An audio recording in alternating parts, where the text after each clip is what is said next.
Hi everybody! A day in my life daily vlog. Pag sure diha sa daily mo dahi, ikaw nga nakakapag-vlog. Anyway, isang magandang pagbati po ng magandang umaga sa ating lahat. So today po ay maaga pong nagising ang Ate Rena nyo kasi nga po mayroon pong racket sa Ate Rena nyo. Pagkakakitaan po. Makikinig ka lang daw po, pipila ka lang daw po, tapos yun na, may pagkain ka na, may pera ka pa. Talagang inagahan po ni Ate Rena nyo ang gising kasi baka po mahuli po tayo sa pila. Baka po hindi ko po alam kung saan po yun, pero may kasama po akong pupunta doon. Mag-aayos-ayos muna po sa Ate Rena nyo para hindi maputla. So lagay-lagay lang po tayo ng pula-pula dyan sa mga pisngi.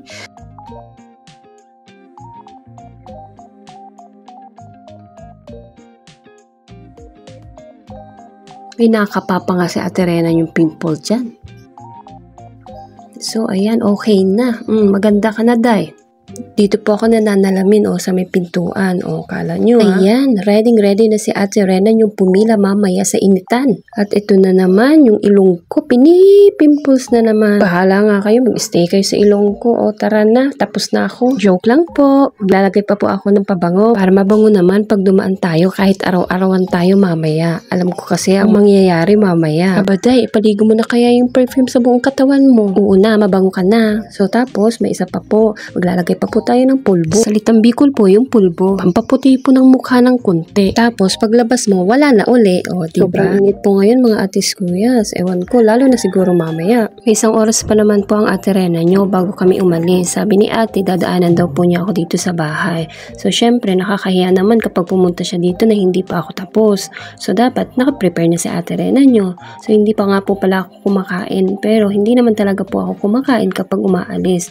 Uminom lang po ako ng mainit na tubig tapos magbabaon ng biscuit tapos po tubig para hindi na tayo bumili sa labas. At nakapag-decide nga po ako na itali yung buhok ko ngayon kasi magiging busabos look na naman po ang Ate Rena nyo mamaya. So ngayon pa lang itatali ko na. Sa totoo lang po, hanggang ngayon hindi ko pa rin po maintindihan kung bakit ganun na lang po nabibigyan po kami ng pera ng madalian. Pipila lang po kami, makikinig po tapos malinaw na pera po yun. Para daw pong meeting mga atis kuyas. Para daw po yun tulong sa mga taong tambay tulad ko. Joke lang po. At bigla pa naman lumabas yung airpod ko. Naiya tuloy ang Ate Rena nyo. At siya mga atis kuyas, tinatawag na ako ni ate sa labasan. Tara sa wakas po, nakarating na pa tayo sa lugar kung saan po pagdadausan ng meeting ng mga ka-atis kuyas natin na nandito sa pila. Ang haba na po ng pila, nakikita niyo po. Kanya-kanyang dala ng envelope. I-interviewin ka, tapos sahod na. Diba? Joke lang po. Medyo mainit-init na rin po. Tapos nilugay ko na rin po yung buhok ko. Mamaya ako na lang po itatali. Tapos yung mga kakilala ko po nandito na rin po pala. Nagulat nga po pala sila kasi nandito ako ng maagang-maaga. Syempre, pagkakapirahan, papahuli ka pa ba? 10:30 AM po pala yung schedule namin para pumasok. May mga nauna na pa palang pumasok na ibang barangay. Pero ngayon, hindi pa daw po sila tapos. Kaya yun, nakikita nyo po, napakagulo dito sa pila. Gusto nang pumasok kasi nga po, mainit, sobra. Thank you, God, for the countless blessings and unconditional love you have poured into our lives each day. Tech-savvy graduates with all the necessary skills to help businesses right away or build their own startups. We now have 21 barangay learning hubs, ensuring that everyone has free access to computers and all the educational resources the internet has to offer, as well as providing workshops on how to use all the different digital tools like email, word processors, spreadsheets, graphics, and more.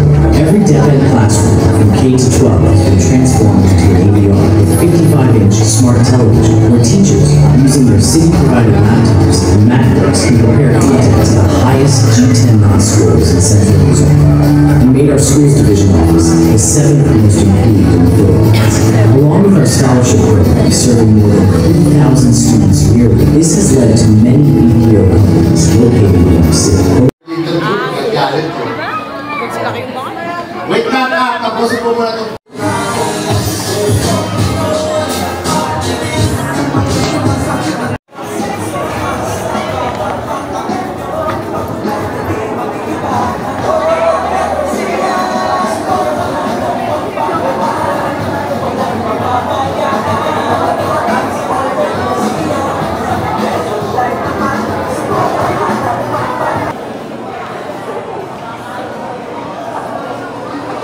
sa kainan, sa restaurant daw. Makikikain kami.